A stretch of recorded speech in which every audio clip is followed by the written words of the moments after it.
please welcome Elanor Jackson.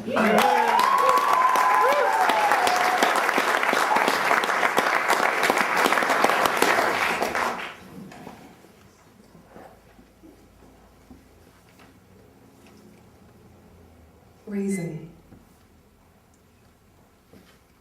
Say goodbye to the cities you've always known, she says to you in the deep blue dawn. Your body waking to her body waking, just as it has done these last 3 mornings. And with heady, undeserved intimacy, you inhale the smell of her breath and her body on your skin and your fingers, and every respiration is insanity.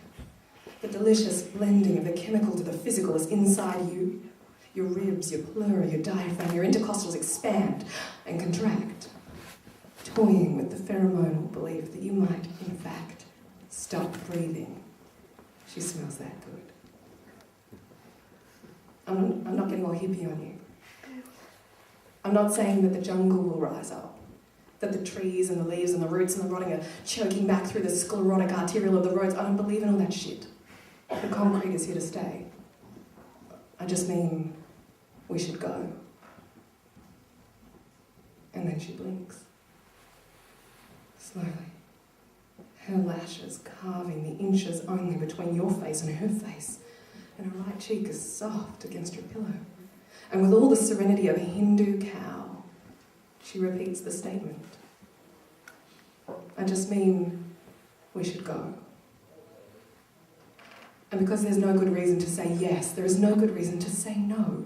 You don't know her, you don't own her, you don't have her, you don't love her.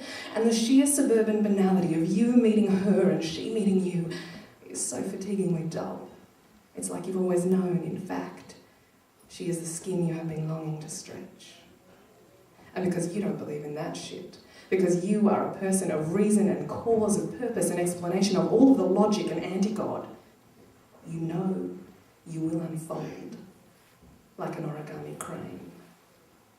Your every crease and score and leaf unfolding and unfurling, blooming, blossoming, seeding to the smoothing of her gentle hand until you are just a blank sheet of paper. And then you say, okay, let's go. Justice. 2,000 kilometres in, and you knew every scar on her body with your tongue, and a few more besides. She didn't finish your sentences, knowing how that annoyed you. But should you have been struck mute, there were a couple of key anecdotes, everyone the country over was going to ask the same fucking questions, that she could have answered quite ably, maybe with a little more patience.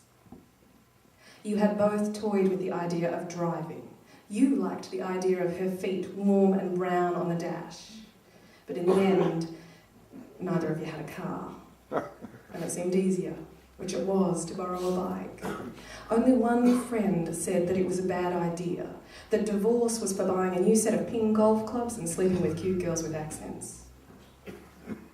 Eventually, the succession of town and camp and pack and ride and town and camp and pack and ride and rhythm and bush and ocean and town and camp and pack and ride began sending you both quite mad. Or quite sane, depending on how the sun was rising that day. Staring at road signs, pedalling for the impossible to become the inevitable, to arrive. Some language lost meaning, and you both began speaking in the nonsense repurposing, hyphenating of Australian town names that had previously only been, imagine that, it's on weather maps. Darwinna gets the first shower. Come on, when could get there till dark? Hey, we better bow go. It's really hot already. I need to pee Earth so bad. You stopped calling the friend who was collecting your mail because nothing at all important could be arriving in the mail.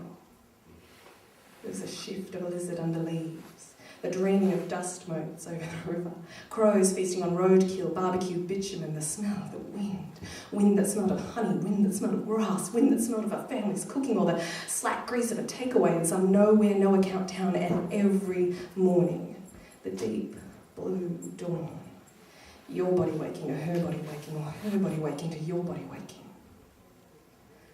Some unnameable time later, all of the things you had both seen, the boring, the plain, the broken, the clapped out, the beautiful, the soul-aching, the mouth-gaping, the blue wind, the sharp nights, the vast skies, the ruddy dirt, the angry bar, the broken bottle, the unhinged door, the open mine, the swill, oily river, mothers pulling children rudely by arms, girls sneaking cigarettes, boys pulling bongs in the back of the car, men with faces like fists through walls.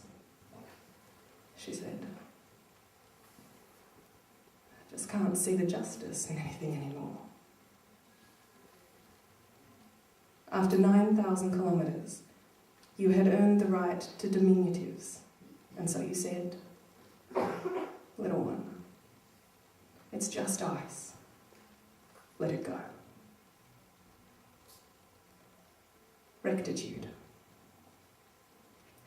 Gratitude, attitude, platitude, joy. Upper state, sensate, reprobate, poor. The road back into Brisbane was so boring and ineluctable, the both of you considered putting the bikes on a bus, especially after Sydney, which was as disappointing as Christmas with all of that senseless spangle and ersatz glitz. You detoured inland into some sleepy, dreamy, dreadlocked, weed-steeped towns, which highlighted only that she was, as she had said, no hippie at all. As the distance diminuendo, the gradual silencing of a way to home, you began to think of the reason and cause and purpose and explanation, all the logic and anti-God that underpinned the sentence you were going to have to say. Yeah, pretty good. I just spent the year riding around Australia with this woman. I didn't know. I didn't have it in love at the start. But I did it anyway. Because the body wants what the body wants. And the mind knows what the mind knows. And the heart loves as the heart loves. The soul is as the soul does. That last morning, when the both of you knew that there was nothing but the tundra of the Gold Coast before you, the grotesquerie of high-rise and highway, transplanted pines, nuclear towns, signs proclaiming that you could have your own slice of paradise, starting from just 495,000. Still, the sky threaded gold with magpie song and the dew of the deep blue dawn, your body waking to her body waking, just as it had done some 300 fucking mornings before.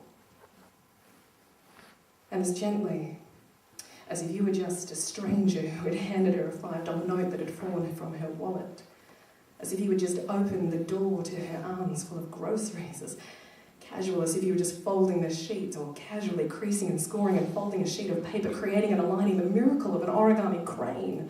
She looked at you and she blinked, her lashes carving inches only between your face and her face, and she said, quite slowly,